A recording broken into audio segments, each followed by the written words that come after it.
Imagine this for a second. You're managing a big project, maybe building something important for your community. Things are moving along, seems okay, and then bam, you realize you've cleared a site that's actually like deeply significant culturally, maybe spiritually for everyone around. Instant chaos, right? Public backlash, news everywhere, the whole project suddenly at risk. Sounds pretty modern, doesn't it? Well, today we're doing a deep dive into something ancient, a monastic rule from Buddhist scriptures. It's from the Saṅghādisesa VII section of the Vinaya.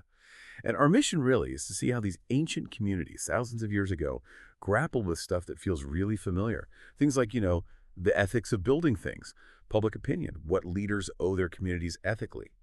And we're going to explore all that through one specific, really fascinating story about a monk in a tree. Yeah, and it's so important to get this about the Vinaya. It's not just some old, dusty rule book. Not at all. It's really more like a living document.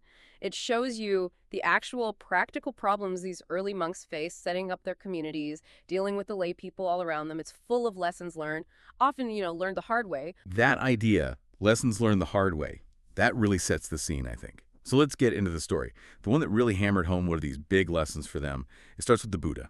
He's staying in Kosambi at a place called Gositarama. And this lay supporter, Agapati, comes to a monk, Ayasmā Channa, with this really generous offer. He says, I'll build you a Mahayaka Vihāra, which is basically a large dwelling, a big place. Okay, so Channa's probably pretty keen, right? He gets started clearing the site for this new Vihāra, but he makes a huge mistake, a really big one. He cuts down a satia tree. And look, this wasn't just any old tree. The texts make a point of saying it was sacred, honored, revered by, listen to this, villages, towns, cities, districts, the entire country.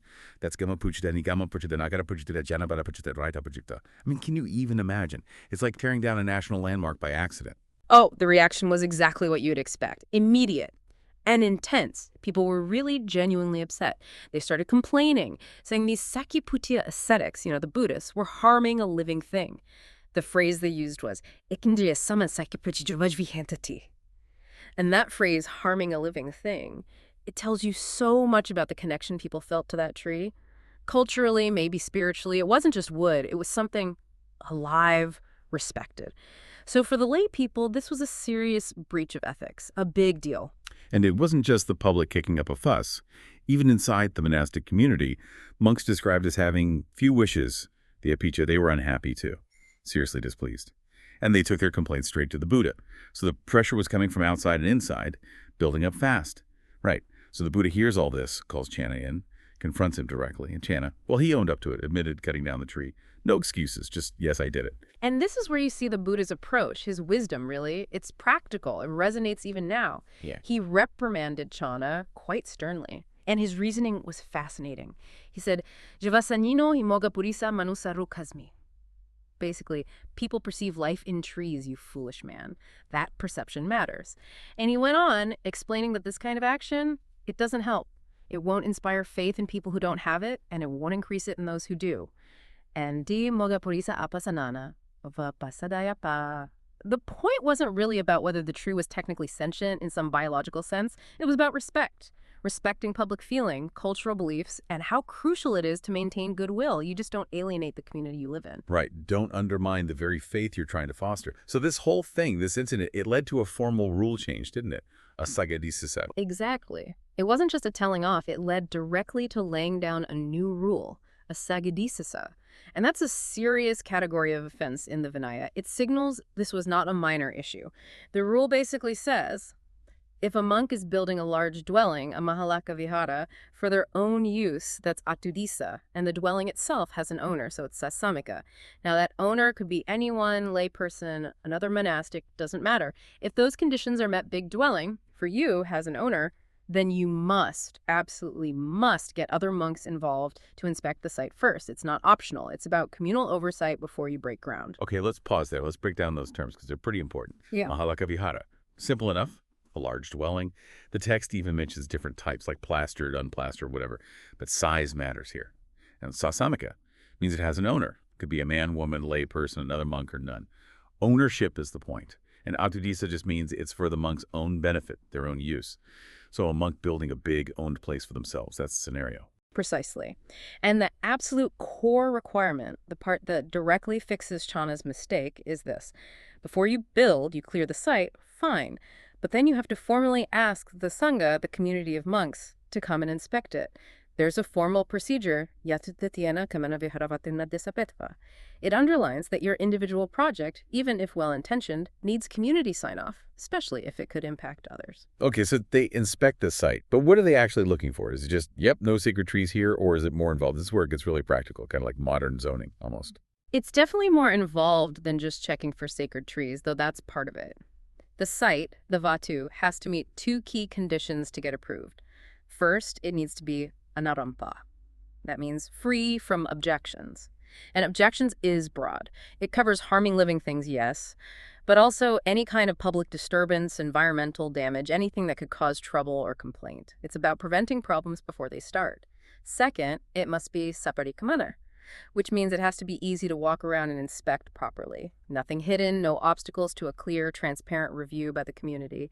So it's about avoiding harm, yes, but also ensuring the whole process is open and accountable. Ah, okay, so going back to Channa, his site was clearly Saramba. It had objections, that massive objection to the tree. And probably Aparikamana too, right? Because how could you easily inspect or approve it with all that public anger swirling around? It wasn't transparently approvable anymore. Exactly. The rule was a direct fix for that exact situation. Stop the friction, prevent the damage to the Sangha's reputation. So what if a monk just ignores all this? They find a site, it's got issues, maybe it's hard to inspect properly, or they just don't bother asking the other monks. They just start building their Mahalaka Vihāra. What happens then? Well, the Vinaya is quite sophisticated here.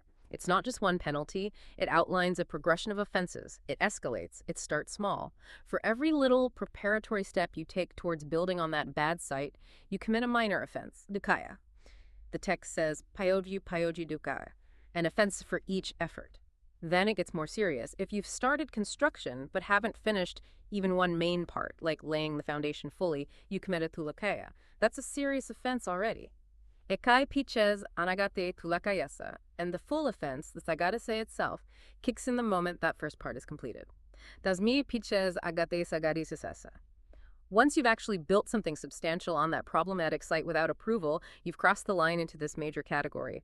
And a Saṅghādisesa offense isn't trivial. It requires formal action by the whole monastic community to rehabilitate the monk.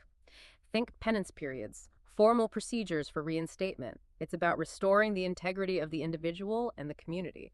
It's serious business. Wow, okay, so it's a layered system.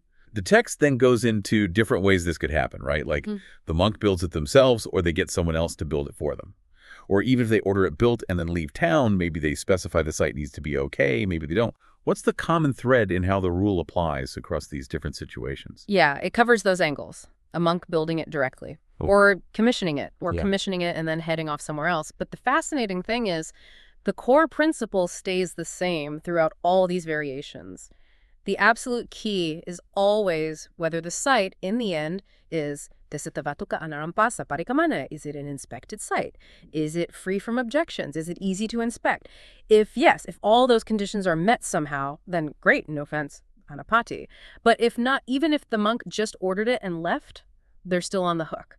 If they hear later that the site was problematic, they're expected to sort it out. If they don't, they're still accountable. It shows that responsibility wasn't just about direct action, but about the outcome, the impact, especially concerning the community. That's really insightful. So we've gone through this whole ancient story and the rule it produced, bringing it back to us listening today. What's the takeaway? What does this specific rule about building viharas tell us now? Oh, I think it tells us a lot. It really resonates, actually. First, it just hammers home how vital community relations and public perception are. For any group, really, but especially religious or community-focused ones. Annoying your neighbors, your supporters, it undermines everything. Channa learned that. Second, it's like an early form of ethical guidelines for development. Think about it. Considering environmental impact, social impact on locals, that's baked into Anaranga.